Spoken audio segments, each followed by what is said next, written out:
Hello artists, today we'll be painting the parts of our bird. So get your brush wet in the water, wipe it off, and then swirl it in the paint.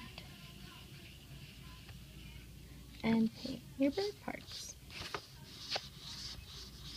Feel free to use different colors. You can always go back, wash off your brush, dip, wipe the extra water off, and then go back and get a different color.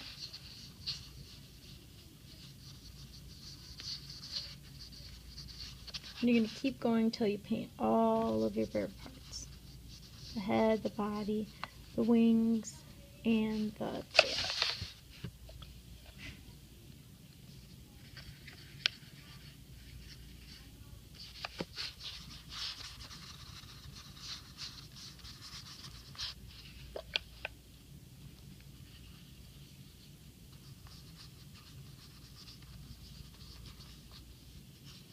Take your time, do your best, and have fun.